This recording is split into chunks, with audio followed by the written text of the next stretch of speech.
आप सबों को मेरा प्रणाम। हम लोग बीकॉम सेमेस्टर 1 का एक पेपर देख रहे हैं, डील कर रहे हैं, जिसका कि नाम है फाइनेंशियल अकाउंटिंग, और जिसका पेपर कोड है C1। और इस सब्जेक्ट में हम लोग आज एक नए चैप्टर को स्टार्ट करने जा रहे हैं। चैप्टर का नाम है डेप्रिसिएशन। ये चैप्टर आप लोग का पढ़ा हुआ है। ये चैप्टर 11th क्लास में भी था। आप लोग जान रहे हैं, आपको ज़्यादा परेशानी नहीं होगी इस चैप्टर में, चूँकि 11th क्लास में पढ़ा हुआ है। ये सेम चैप्टर 11th क्लास में भी है। तो सबसे पहले हम लोग जैसे सारे चैप्टर्स में देखें, इस चैप्टर में भी यही जानेंगे कि हमको सबसे पहले ये जानेंगे कि हमको क्या देगा इस चैप्टर में, व्हाट इज़ गिवन, और फिर उसके आधार पे हम लोगों को क्या काम करना है।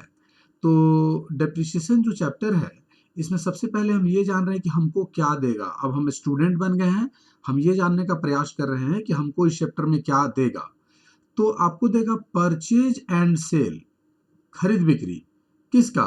तो of a fixed assets on different dates, अलग अलग डेट्स को आपको फिक्स्ड एसेट्स का, किसी एसेट्स का, फिक्स्ड एसेट्स का परचेज एंड सेल देगा। मतलब बतलाएगा कि मान लीजिए कोई 30 जून को खरीदा, कोई 30 सितंबर को खरीदा, फिर नेक्स्ट ईयर में फिर कुछ खरीदा है, फिर बोल देगा एक साल के बाद किसी को सेल कर दिया। मतलब जैसे मान लीजिए मशीन का एग्जांपल लेते हैं, तो मान लीजिए कि एक 30 जून 2018 को एक मशीन खरीदा, फिर बोलता है कि उसी उसी साल अंत में फिर एक मशीन खरीद लिया, फिर नेक्स्ट ईयर में बोलता है कि एक मशीन और खरीदा सितंबर अक्टूबर में, फिर कहता है कि नेक्स्ट ईयर में मशीन 1 के कुछ पार्ट को सेल कर दिए। इस तरह का इंफॉर्मेशन आपको देगा, मतलब परचेज देगा, सेल देगा, किसका? फिक्स्ड एसेट्स का, अलग अलग डेट्स को। फिर हो सकता है कि आपको क्वेश्चन में कुछ ओपनिंग बैलेंस दे फिक्स्ड एसेट्स का, ये हो सकता है। हर क्वेश्चन में नहीं देगा। अगर मतलब कभी कभी ये दे सकता है ना, ओपनिंग बैलेंस फिक्स्ड एसेट्स का, अगर बिजनेस पुराना रहेगा तो बतला सकता है। ये बहुत रेयर है, कम देता है। और कुछ एडिशनल इंफॉर्मेशंस दिए हुए रहेंगे आपको क्वेश्चन में, मतलब डेप्रिसिएशन का रेट क्या होगा, डेप्रिसिएशन कब काटना है, डेप्रिसिएशन कितने सालों तक काटना है। चूंकि हम क्वेश्चन की बात कर रहे हैं, हम एकदम सेंट्रिक होकर के बात कर रहे हैं कि हम स्टूडेंट हैं, हमको क्या देगा।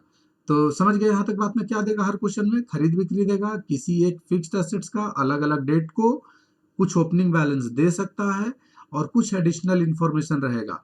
इसमें क्या रहेगा? तो रेट रहेगा, कितना काटना है। इसमें और क्या रहेगा? तो इसमें रहेगा कब काटना है। फिर इसमें और क्या रहेगा? तो ये रेट रहेगा, कब काटना है, फिर रहेगा कि कौन से डेट को काटना है ना। फिर कह देगा कि आपको जो मशीन अकाउंट बनाना है वे अप टू कितने साल का बनाना है, 2 इयर्स, 3 इयर्स, 4 इयर्स, 5 इयर्स, ऐसे ये सब एडिशनल इंफॉर्मेशन में देगा। What we have to do in this chapter, करना क्या है हमको? हम अपने आप से सवाल कर रहे हैं कि हमको इस चैप्टर में क्या काम करना है। तो we have to pass and prepare. हमको इस चैप्टर में ना पास करना और प्रिपेयर करना है। क्या पास करना है भाई? Journal entries. क्या प्रिपेयर करना है? तो लेजर। अब ये जो लेजर है ना, तो लेजर में एक बनेगा फिक्स्ड एसेट्स अकाउंट और एक बनेगा डेप्रिसिएशन अकाउंट। ध्यान देंगे, डेप्रिसिएशन अकाउंट कहेगा तब, मतलब ये तो ऑलवेज बनेगा, हर क्वेश्चन में ये बनना है। हर क्वेश्चन में हम फिक्स्ड एसेट्स अकाउंट हमको बनाने को कहेगा ही। मतलब सेल परचेज दे दिया, एडिशनल इंफॉर्मेशन दे दिया, और आपको बोलेगा कि आप जैसे मान लीजिए मशीन है, तो कह देगा 3 साल का मशीन अकाउंट या 4 साल का मशीन अकाउंट बनाए। ठीक है, इस तरह का बात कहता है। अब अब बात को थोड़ा सा आगे बढ़ाते हैं हम। यहाँ तक क्लियर है ना कि क्या देगा और क्या काम करना है हम लोगों को? ठीक है। अब एक वर्किंग नोट्स में थोड़ा सा हमको, वर्किंग नोट्स में हम सुविधा के लिए एक बना लेते हैं statement of depreciation. Statement of depreciation. अब हम ये जानने का प्रयास करेंगे सबसे पहले कि ये जो स्टेटमेंट ऑफ डेप्रिसिएशन है, ये है क्या। हम ये सुविधा के लिए बनाते हैं, ध्यान दीजिएगा। हम स्टूडेंट हैं, हम अपनी कन्वीनियंस के लिए, अपनी सुविधा के लिए इसको बनाते हैं। तो सबसे पहले ये क्या है, आइए जाने अबाउट स्टेटमेंट ऑफ डेप्रिसिएशन। तो कहता है ना, if we have been given sale and purchase या purchase and sale of fixed assets on different dates, then we will go for this statement. कहता है कि जब हमारे क्वेश्चन में अलग अलग डेट्स को सेल परचेज दे दे, खरीद रहा बेच रहा, खरीद रहा बेच रहा, ऐसे अगर 2 4 5 बार दे दे, मतलब एक बार से ज्यादा दे, 2 बार दे, 3 बार दे, 4 बार दे, तो हम अपनी सुविधा के लिए ये स्टेटमेंट ऑफ डेप्रिसिएशन बना लेंगे। फिर से कह रहे हैं, हम अपनी सुविधा के लिए बनाते हैं, है ना। देखिए ना आगे लिखा हुआ, this is not compulsory, compulsory नहीं है, मीन्स दिस इज ऑप्शनल, ये ऑप्शनल है, and this is only for convenience, ये हम अपनी सुविधा के लिए बनाते हैं स्टेटमेंट ऑफ डेप्रिसिएशन। ये कंपलसरी नहीं है, आप अपनी सुविधा के लिए बनाते हैं। कब बनाएंगे, जब हमारे क्वेश्चन में एक बार से अधिक, 2 बार, 3 बार, 4 बार, 5 बार कह रहा कि एक मशीन खरीदा, फिर अगले साल एक और खरीदा, फिर अगले साल और खरीदा, फिर बेच दिया, इस तरह का इंफॉर्मेशन दे देना, तो हम सुविधा के लिए बना लेते हैं स्टेटमेंट ऑफ डेप्रिसिएशन। और ये बना लेने से ना, मान करके चलिए कि क्वेश्चन ही बन जाता है ना। यही सबसे इंपॉर्टेंट है स्टेटमेंट ऑफ डेप्रिसिएशन। अब आइए थोड़ा सा हम जान ले इसका फॉर्मेट क्या है, ये स्टेटमेंट ऑफ डेप्रिसिएशन बनता कैसे है। तो स्टेटमेंट ऑफ डेप्रिसिएशन हेडिंग बना देंगे। ध्यान दीजिएगा, ये जो स्टेटमेंट है ना, हम अज्यूम किए हैं, assuming we have 3 assets, 3 assets है ना। मान लीजिए 3 मशीन का चर्चा, एक मशीन खरीदा, फिर एक मशीन खरीदा, फिर एक और मशीन खरीदा, इस तरह का। और ये भी मान लिए हैं कि मशीन 1 का 1/3 जो पार्ट है ना, उसको बेच दिया है, किसी कारण से बेचना पड़ गया है, ऐसा क्वेश्चन में आपको देगा। फिर से कह रहे हैं, हम ये जो स्टेटमेंट ऑफ डेप्रिसिएशन बनाए हैं, क्या मानकर बनाए हैं कि मेरे पास 3 मशीन है, मशीन नंबर 1, ध्यान दीजिए, मशीन नंबर 1, मशीन नंबर 2 और मशीन नंबर 3। और ये और क्या अज्यूम किए हैं कि मशीन नंबर 1 के 1/3 पार्ट को बेच दिया गया है किसी कारण से, मतलब 2/3 रिमेनिंग मेरे पास रह गया है। तो जब भी ऐसा क्वेश्चन दे, तो जिस मशीन के कुछ पार्ट को बेच दिया गया है, हम उसको 2 पार्ट में कर लिए, देखिए इस तरह से, है ना। मशीन नंबर 1 को 2 पार्ट बांट दिए। मान लीजिए क्वेश्चन में कहता कि मशीन नंबर 2 का 1/3 को बेच दिया या कुछ पार्ट को बेच दिया, तो इसको हम 2 पार्ट में करते, इसको मशीन 2 को, ठीक ना। जैसा कहेगा वैसा काम करना है, ठीक है। अगर मान लीजिए बेचने वाली बात नहीं होती, कोई मशीन को नहीं बेचता, तो इसका हम पार्ट नहीं करते मशीन नंबर 1 का, मशीन 1, मशीन 2, मशीन 3 सिंपल बना देते। तो पहला कॉलम होगा डेट का, दूसरा कॉलम होगा पर्टिकुलर्स का, तीसरा ये जो दिख रहा है आपको मशीन 1, मशीन 2, मशीन 3, 3 मशीन माने हैं इसलिए 3 कॉलम है। मान लीजिए 4 मशीन रहता तो और एक कॉलम बढ़ता, 5 रहता तो और एक कॉलम बढ़ता, और ये लास्ट में 2 ध्यान देंगे, टोटल एनुअल बैलेंस और टोटल एनुअल डेप्रिसिएशन, है ना। ये इस तरह का एक फॉर्मेट है। आप जब 1-2 क्वेश्चन बना लेंगे तो आपका प्रैक्टिस हो जाएगा और इसकी आदत लग जाएगी आपको। आप किसी भी डेप्रिसिएशन के क्वेश्चन को इसके बिना नहीं बनाइएगा, स्टेटमेंट ऑफ डेप्रिसिएशन के बिना आप इसको बनाइएगा ही, है ना। इतना सुंदर चीज है ये, बहुत ही आसान है। जब क्वेश्चन बनाएंगे तो आपको इसका इंपॉर्टेंस पता चल जाएगा। अगर आप नहीं बनाए हैं तो इसी से आप बनाने लगिएगा, ठीक ना। तो अभी तक का बात क्लियर होगा आपको। हमने बतलाया डेप्रिसिएशन चैप्टर में क्या देगा, तो purchase and sale of fixed assets अलग अलग डेट को, और क्या देगा, तो हो सकता है कुछ ओपनिंग बैलेंस दे और सम एडिशनल इंफॉर्मेशन देगा। उसमें क्या देगा भाई कि कितना परसेंट डेप्रिसिएशन काटना है, कब काटना है, किस किस डेट को काटना है, और ये कह रहा है कि मशीन अकाउंट जो बनाना है 2 साल, 3 साल, 4 साल, ये सब एडिशनल इंफॉर्मेशन देगा, है ना। और क्या करना है चैप्टर में, तो जर्नल पास करके लेजर बनाना है। जर्नल नहीं के बराबर कहता है आप लोगों को, डायरेक्ट बोलता है मशीन अकाउंट बनाइए, फिक्स्ड एसेट्स अकाउंट बनाइए। तो लेजर में 2 है, एक फिक्स्ड एसेट्स और एक डेप्रिसिएशन। कहेगा तो बनाएंगे, नहीं कहेगा तो नहीं बनाएंगे। स्टेटमेंट ऑफ डेप्रिसिएशन के बारे में बता दिए, कब बनाएंगे, जब अगर क्वेश्चन में सिर्फ एक ही मशीन की चर्चा है तो जरूरत नहीं बनाने का, नहीं बनाएंगे। लेकिन आप ऐसा उम्मीद करिए ही नहीं कि आपको सिर्फ एक ही मशीन देगा, आपको जरूर 2, 3, 4 मशीन देगा, तो 2-3-4 मशीन देगा, एक से ज़्यादा मशीनरी की चर्चा रहेगी, एक से ज़्यादा फिक्स्ड एसेट्स का चर्चा रहेगा, तो हम अपनी सुविधा के लिए स्टेटमेंट ऑफ डेप्रिसिएशन बना ही लेंगे, है ना। और ये स्टेटमेंट ऑफ डेप्रिसिएशन का फॉर्मेट आपके सामने है, क्या एज्यूम करके बनाए हुए बतला दिए। मान लीजिए 2 मशीन रहता तो 2 ही कॉलम होता, ठीक ना। यहाँ तक बात क्लियर है। आइए बात को हम आगे बढ़ाते हैं ना। अब आ जाइए, सबसे पहले जानने का प्रयास करेंगे कि आखिर ये डेप्रिसिएशन क्या है ना। ये डेप्रिसिएशन जो है इसका क्या अर्थ है। तो कहता है ना कि डेप्रिसिएशन इज द अमाउंट, ध्यान दीजिएगा, डेप्रिसिएशन रुपया है, अमाउंट है ना, amount of reduction in the value of fixed assets. Fixed assets के मूल्य में जितने रुपए से कमी आती है, ध्यान समझिएगा, फिक्स्ड असेट्स के मूल्य में जितने रुपए से कमी आती है, हम उस कमी की राशि को डेप्रिसिएशन कहेंगे। क्लियर है। रिपीट करें, फिक्स्ड असेट्स के मूल्य में जितने रुपए से कमी आती है, जितने रुपए से कमी आती है, हम उस कमी की राशि को डेप्रिसिएशन कहेंगे। क्लियर हो गया। अच्छा, आगे आइए बात को बढ़ाते हैं। Causes of depreciation. ये भाई डेप्रिसिएशन जो है, फिक्स्ड एसेट्स का जो मूल्य है जो घटता है, क्यों घटता है, हम एक अपने आप से सवाल किए। तो जानिए, the most important causes of depreciation is regular wear and tear. ये जो रेगुलर टूट फूट होते रहता है ना छोटा मोटा, उसके कारण ये सबसे मेन कारण है डेप्रिसिएशन का, है ना। But it is certainly not the only one. मतलब सिर्फ यही कारण नहीं है, इसके अलावे और भी बहुत सारे कारण हैं। The following causes can reduce the value of an asset. किसी एसेट के वैल्यू को निम्न, और भी कुछ कुछ कारण हैं जो लिखे हुए हैं अभी हम, उसके कारण भी घटता है, फिक्स्ड एसेट के मूल्य में कमी आता है। जो मेन कारण क्या है, रेगुलर जो है वो normal wear and tear.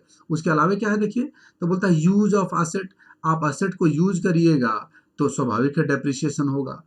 Passes of time, समय बीत जाएगा। कहता है ना कि आप यूज नहीं कीजिए, एक नई कार खरीदिए और आप अपने गैराज में लगा दीजिए और 1 साल 2 साल के बाद निकालिए, आप सेल करने जाइए तो क्या वही प्राइस मिलेगा? नहीं मिलेगा, है ना, भले ही आप एक दिन भी यूज नहीं किए हो। नॉर्मल वियर एंड टियर, वो तो बतला ही दिए, जो थोड़ी बहुत जो टूट फूट होती है, स्क्रैच लग गया, कुछ हो गया, इस तरह का टूट फूट। ऑब्सोलिसेंस, टेक्नोलॉजिकल चेंजेज आने के कारण जो एसेट्स के मूल्य में, फिक्स्ड एसेट्स के मूल्य में कमी आती है ना, उसको हम ऑब्सोलिसेंस कहते हैं, और ये डेप्रिसिएशन का ही रूप है ना, डेप्रिसिएशन का कारण है। और कुछ मार्केट चेंजेज के कारण भी, मार्केट में बदलाव आने के कारण भी फिक्स्ड एसेट्स का मूल्य घटता है। तो ये ईटीसी, ये सब कुछ कारण हैं, मेन कारण हैं, जिनके कारण क्या होता है, डेप्रिसिएशन होता है, एसेट्स के मूल्य में कमी आती है ना। इन्हीं के कारण एसेट्स के मूल्य में कमी आती है। आइए हम लोग बात को आगे बढ़ाएं और जाने पर्पस ऑफ कैलकुलेटिंग डेप्रिसिएशन। कोई आपसे पूछ दे कि आप डेप्रिसिएशन क्यों काटते हैं, क्यों काट रहे हैं, नहीं काटेंगे तो क्या बिगड़ेगा, है ना, किस उद्देश्य से आप काट रहे हैं डेप्रिसिएशन, तो समझिए। The main purpose of calculating depreciation are, ये जो डेप्रिसिएशन जो काट रहे हैं उसका जो मुख्य उद्देश्य है, जो मेन पर्पस है हमारा, क्या है, तो देखिए, पहला बोलता है determining the real value of asset. जो आपका असेट्स है उसका रियल वैल्यू जानना है ना। जो भी आपका असेट्स है उसका वास्तव में क्या दाम है, जब तक आप नहीं काटिएगा डेप्रिसिएशन तब तक पता ही नहीं चलेगा रियल वैल्यू, ठीक है। Number 2, ascertaining true expenditure incurred in the क्या कह रहा है ये, इन द प्रोडक्शन, कह रहा है एसर्टेन करना है ट्रू एक्सपेंडिचर, है ना, सही खर्च का अंदाजा लगाना है, incurred in the production.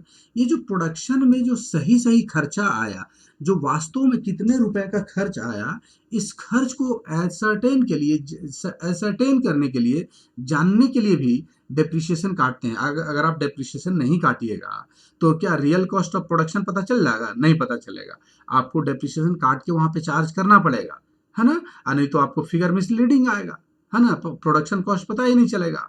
Next, measuring income और लॉस जनरेटेड फ्रॉम असेट। ये जो असेट्स है उससे हमको इनकम जनरेट हुआ या लॉस जनरेट हुआ, इस चीज को मेजर करने के लिए भी, मापने के लिए भी, जानने के लिए भी हम डेप्रिसिएशन काटते हैं। अगर आप डेप्रिसिएशन नहीं काटिएगा और मान लीजिए कि आगे चल करके उसको कुछ हम लोग बेच रहे हैं, कुछ पार्ट को या पूरे को डिस्पोज ऑफ कर रहे हैं, तो बिना डेप्रिसिएशन काट के जब तक हमको सही फिगर नहीं पता चलेगा तो हम कैसे प्रॉफिट लॉस निकाल पाएंगे?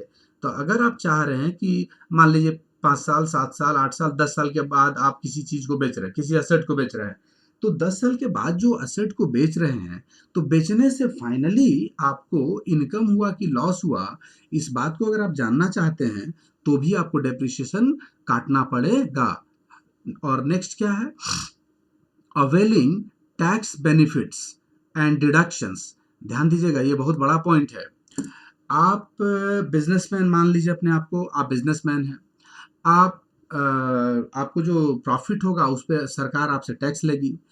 तो जो आप छोटा सा एग्जांपल लेते हैं, आप पीएल अकाउंट बनाते हैं ना, प्रॉफिट एंड लॉस अकाउंट। तो ये जो प्रॉफिट एंड लॉस अकाउंट बनाते हैं, ध्यान दीजिएगा, आपका इस ओर ग्रॉस प्रॉफिट आता है और इधर में इनडायरेक्ट इनकम आता है, इनडायरेक्ट इनकम सब लेते हैं। इधर में आता है इनडायरेक्ट एक्सपेंडिचर, जितना भी इनडायरेक्ट एक्सपेंस है, और नीचे आपका आता था नेट प्रॉफिट, याद कीजिए। तो ये जो नेट प्रॉफिट आया, अगर ज्यादा आएगा तो ज्यादा टैक्स लगेगा, कम आएगा तो कम टैक्स लगेगा। मतलब अगर आपका नेट प्रॉफिट ज्यादा होगा तो टैक्स का बर्डन भी क्या होगा? ज्यादा होगा। नेट प्रॉफिट कम होगा तो टैक्स का बर्डन भी क्या होगा? कम होगा, होगा ना। तो एक चीज अब सोचिए, अगर आप डेप्रिसिएशन यहाँ लिखिएगा, डेप्रिसिएशन याद कीजिए, अगर आप फाइनल अकाउंट्स पढ़े हैं तो पीएल अकाउंट के डेबिट पे लिखते हैं डेप्रिसिएशन। तो जब डेप्रिसिएशन यहाँ लिखेंगे तो ये स्वाभाविक है कि प्रॉफिट डाउन हो जाएगा। अगर अगर ये छोड़ देते हैं, नहीं लिखते हैं, तो ये क्या होगा? ये अगर इसको हम स्किप करेंगे ना तो ये नेट प्रॉफिट क्या हो जाएगा? भाग जाएगा, बढ़ जाएगा, तो टैक्स भी ज्यादा लगेगा। तो भाई अगर आप टैक्स बेनिफिट चाहते हैं, अवेल करना चाहते हैं, टैक्स बेनिफिट, टैक्स बचाना चाहते हैं, तो आप डेप्रिसिएशन लिखिए, डेप्रिसिएशन लिखना चाहिए। तो एक पर्पस ये भी है डेप्रिसिएशन काटने का, है ना, टैक्स बेनिफिट को क्या करना? अवेल करना। फिर से जानिए क्यों काटते हैं। कोई पूछे डेप्रिसिएशन क्यों काटते हैं, तो सबसे पहला जवाब दे देंगे असेट्स का रियल वैल्यू जानने के लिए। दूसरा पॉइंट क्या होगा? जो मेरा ये कॉस्ट ऑफ प्रोडक्शन है, जो प्रोडक्शन में लग रहा है, ascertaining true expenditure incurred in the production. Production में मेरा क्या वास्तव में खर्च लग रहा, वास्तव में मेरा क्या प्रोडक्शन कॉस्ट होगा, इस बात को जानने के लिए भी हम डेप्रिसिएशन काटते हैं। Measuring income and loss generated from assets. Assets को अगर मान लीजिए कुछ वक्त के बाद, 8-10 साल के बाद बेचते हैं, डेप्रिसिएशन काटते काटते अगर वैल्यू पता है तब तो आप प्रॉफिट लॉस निकाल लीजिएगा। अगर आप नहीं काटे हुए तो नहीं निकलेगा आपसे, है ना, फिगर गलत आएगा, नहीं निकाल पाइएगा। और एक टैक्स बेनिफिट का तो अभी समझा है कि डेप्रिसिएशन खर्च मानते हैं, ये पीएल के डेबिट में लिखते हैं। जैसे ही पीएल के डेबिट में लिखिएगा तो नेट प्रॉफिट कम हो जाएगा, और नेट प्रॉफिट कम होगा तो टैक्स भी कम लगेगा। अगर डेप्रिसिएशन को छोड़ दिए, आप नहीं लिखते हैं, तो नहीं लिखिएगा तो क्या हो जाएगा? आपका प्रॉफिट बढ़ेगा, और प्रॉफिट बढ़ेगा तो टैक्स भी ज्यादा लगेगा। तो ये मेरा पर्पस है, उद्देश्य है डेप्रिसिएशन काटने का। अब आइए एक सवाल, when depreciation is to be deducted. आपसे कोई पूछ दे कि डेप्रिसिएशन को कब काटना चाहिए, कब काटा जाएगा, कब काटना चाहिए, कब कटता है, कुछ सवाल ऐसे कर दे, हाँ, कि डेप्रिसिएशन कब कटेगा, तो आपका जवाब होगा कि स्टूडेंट, हम स्टूडेंट हैं, अभी स्टूडेंट बन के सोच रहे हैं, हम कहेंगे कि अगर मेरा क्वेश्चन में फाइनेंशियल ईयर वाला केस है, फाइनेंशियल ईयर का केस है, तो हम 31 मार्च को काटेंगे, हर 31 मार्च को काटेंगे। अगर मेरा क्वेश्चन कैलेंडर ईयर से संबंध रखता है तो हम हर 31 दिसंबर को डेप्रिसिएशन काट देंगे, ठीक ना। और any other information given for deduction of depreciation in our question, ध्यान दीजिएगा, ये दो तो क्लियर है, फाइनेंशियल ईयर में 31 मार्च को, कैलेंडर ईयर में 31 दिसंबर को काटते हैं। और एक इन दोनों के अलावे, इन दोनों से भी बढ़ के है, अगर मेरा क्वेश्चन कह देता है कि भाई 30 जून को काटिए तो 30 जून को ही काटेंगे, 30 सितंबर को काटिए तो 30 सितंबर को ही काटेंगे। मतलब इन दोनों के अलावे अगर क्वेश्चन में कुछ एडिशनल इंफॉर्मेशन में लिख दिया है कि भाई आप डेप्रिसिएशन इस डेट को ही काटिए, तो हम उसी डेट को ही काटेंगे। तो ये स्मार्ट जवाब होगा। डेप्रिसिएशन कब कटेगा, तो एकदम पूरा जवाब, पूरा बात बोलिएगा। फाइनेंशियल ईयर में 31 मार्च, कैलेंडर ईयर में 31 दिसंबर, और इसके अलावे अगर हमारा क्वेश्चन में कोई और दूसरा डेट दिए हुए तो उसी डेट को काट देंगे, क्योंकि क्वेश्चन से बड़ा कोई नियम नहीं होता है। ठीक ना। अब थोड़ा सा बात को आगे बढ़ाते हैं। अब ये डेप्रिसिएशन तो फिक्स्ड असेट्स पे कटता है, ये आप जानते हैं। इस धरती पे जितना भी फिक्स्ड एसेट्स है सब पे डेप्रिसिएशन कटेगा, लैंड को छोड़ करके, है ना। लैंड को छोड़ करके जितने भी फिक्स्ड एसेट्स हैं सब पे डेप्रिसिएशन कटेगा। लैंड पे क्यों नहीं कटेगा, क्योंकि लैंड जो है ना वो अप्रिशिएबल एसेट्स है। डेप्रिसिएशन जो है सारे फिक्स्ड एसेट्स पे कटेगा, लैंड को छोड़ करके, याद रख लीजिएगा, है ना। तो अब जानिए ये जो फिक्स्ड एसेट्स है क्या है। तो कोई आपसे पूछ सकता है कि डेप्रिसिएशन कटता है किस पे, तो आप बोलिएगा फिक्स्ड एसेट्स पे। तो या ऐसे बोल सकते हैं कि लैंड को छोड़ करके जितने भी फिक्स्ड एसेट्स है सब पे कटेगा। तो आपसे सवाल कर सकता है अगला कि फिक्स्ड एसेट्स का मतलब क्या, बतलाइए। तो देखिए, assets which are purchased for long term use, कोई भी असेट्स जो खरीदे हैं लंबे समय तक यूज करने के लिए, हम अपने बिजनेस में रखेंगे और लंबे समय तक यूज करेंगे, and are likely to be and are not likely to be, ध्यान दीजिएगा, and are not likely to be converted quickly into cash, है ना। मतलब कि और मेरा जो इंटेंशन क्या है ना, जो मेरा मकसद क्या है कि हम उसको कैश में तुरंत कन्वर्ट नहीं करेंगे। कोई भी ऐसा एसेट जिसको लॉन्ग टर्म यूज के पर्पज से खरीदा गया है और उसको तुरंत बहुत जल्द में कैश में कन्वर्ट हम नहीं करने के उद्देश्य से खरीदे हैं, मतलब हम नहीं सेल नहीं करेंगे, सीधा सीधा इशारा समझिए, हम उसको सेल नहीं करेंगे, मतलब बिजनेस में यूज करेंगे, लंबे समय तक यूज करेंगे, प्रोडक्शन में यूज करेंगे, बिजनेस में यूज करेंगे, इनकम जनरेशन में यूज करेंगे। तो उसको हम क्या कह रहे हैं, फिक्स्ड एसेट्स कह रहे हैं, है ना। एग्जाम्पल देखिए, लैंड है, बिल्डिंग है, इक्विपमेंट है, बहुत सारा है, मोटर व्हीकल्स है ना। ये सब क्या है, आपका फिक्स्ड एसेट्स है। फिर से कह रहे हैं, इस धरती पे जितना फिक्स्ड एसेट्स है सब पे डेप्रिसिएशन कटेगा, लैंड को छोड़ करके, लैंड पे डेप्रिसिएशन नहीं कटेगा। क्यों नहीं कटेगा, बिकॉज लैंड जो है वो अप्रिशिएबल एसेट्स है। ठीक है, बात समझ में आ गई होगी। बात को आगे बढ़ाते हैं। आइए अब जानते हैं मेथड्स ऑफ चार्जिंग डेप्रिसिएशन। ये जो डेप्रिसिएशन है इसको चार्ज करने का, काटने का, डिडक्ट करने का कितने मेथड्स हैं। आपसे कोई पूछे कि डेप्रिसिएशन काटने के कितने मेथड्स हैं, तो ये जो कितने पूछ रहे हैं, अगर जो भी आपसे सवाल ये पूछ रहे हैं, आप उनको कभी नंबर में नहीं बताइए कि 10 मेथड है, 12 मेथड है, 17 मेथड है, 15 मेथड है, ऐसा कुछ नहीं। Following are the various methods of charging depreciation. आप ऐसे बोल दीजिए कि डेप्रिसिएशन काटने के निम्नलिखित मेथड्स हैं। Following are the various methods, है ना, फॉर चार्जिंग डेप्रिसिएशन, डेप्रिसिएशन काटने के लिए निम्नलिखित, ये जो following are the various methods हैं, निम्नलिखित मेथड्स हैं, ऐसे बोल के और जितना आप जानते हैं गिनवा दीजिए। आप कभी भी नंबर में जवाब नहीं दीजिए कि 10 है, 12 है, 15 है, 20 है, ऐसे कुछ नहीं बोलना है आपको। आप क्या बोलेंगे, following are the important methods, है ना। ये फॉलोइंग बोल दिए तो मतलब आप तो नंबर तो नहीं ना बताया, आप बच गए, ये स्मार्ट जवाब है। तो अब उसमें आइए कौन कौन से देखिए। तो पहला है स्ट्रेट लाइन मेथड, इसी का दूसरा नाम है फिक्स्ड इंस्टॉलमेंट मेथड, इसी का तीसरा नाम है ओरिजिनल कॉस्ट मेथड। दूसरा मेथड है डिमिनिशिंग बैलेंस मेथड, इसी का दूसरा नाम है रिड्यूसिंग बैलेंस मेथड, इसी का तीसरा नाम है रिटेन डाउन वैल्यू मेथड, है ना, कई नाम है। तीसरा मेथड है एन्युटी मेथड है, डेप्रिसिएशन फंड मेथड है, इंश्योरेंस पॉलिसी मेथड है, रिवैल्यूएशन मेथड है, डिप्लीशन मेथड है, मशीन आवर रेट मेथड है, ईटीसी बहुत सारे मेथड। इतना ही नहीं है, ध्यान दीजिएगा, बहुत सारा मेथड है। डेप्रिसिएशन काटने के बहुत सारे मेथड्स हैं, है ना। हम कुछ इंपॉर्टेंट मेथड्स को यहाँ पे रखे हैं।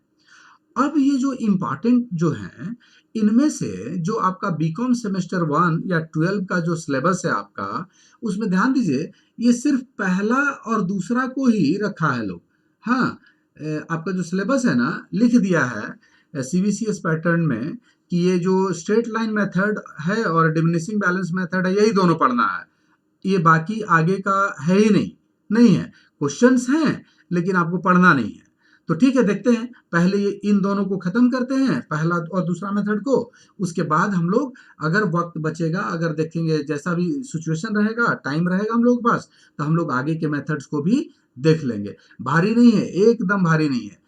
ये अनजान है आपके लिए, आप लोग इसको पढ़े नहीं हैं, इसलिए आपको अजीब टाइप का लग रहा होगा, है ना। पढ़े सिर्फ 1 और 2 हैं, इसलिए आपको 1-2 में लग रहा है कि यार यही दोनों मेथड, सुना मेथड है, जाना मेथड है। आइए, चलिए पहले मेथड पे चर्चा करें। पहला मेथड क्या है? स्ट्रेट लाइन मेथड, या स्ट्रेट लाइन मेथड कह लें, फिक्स्ड इंस्टॉलमेंट मेथड कह लें, या ओरिजिनल कॉस्ट मेथड कह लें। आपसे कोई पूछे कि क्या है, 2-4 लाइन इस पे बोलिए, तो देखिए कैसे क्या बोल सकते हैं हम लोग, है ना। कहता है कि this is the oldest and simplest method of charging depreciation. कहता है कि सबसे पुराना और सबसे सिंपल मेथड यही है, स्ट्रेट लाइन मेथड, है ना। एकदम ओल्डेस्ट है, एकदम सिंपलेस्ट है, इससे आसान कोई मेथड ही नहीं है।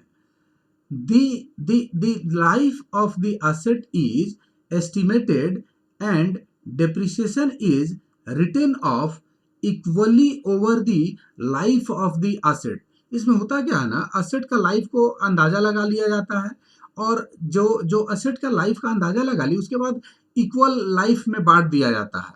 छोटा सा एग्जांपल लीजिए, 1 लाख रुपए का असेट्स है, 10 साल उसका एस्टिमेटेड लाइफ है, तो बस इतना ही क्वेश्चन दिया है, 1 लाख का असेट्स है और 10 साल उसका एस्टिमेटेड लाइफ है, तो भाई 10,000 करके 10 बार काट दीजिए, काम खत्म।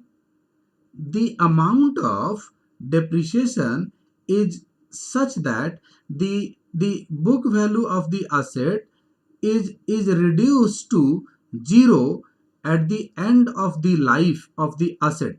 इसमें होगा क्या ना, कि जो assets, the amount of asset जो होगा, द अमाउंट ऑफ डेप्रिसिएशन, जो डेप्रिसिएशन का अमाउंट होगा, वो बुक वैल्यू को क्या करेगा ना, 0 कर देगा एकदम। आप सोचिए ना, आपका 1 लाख का असेट्स था, 10 साल लाइफ है, 10 साल डेप्रिसिएशन अगर काट दिए, तो 10 साल काटते काटते उसको 0 पर पहुंच गया आप, है ना।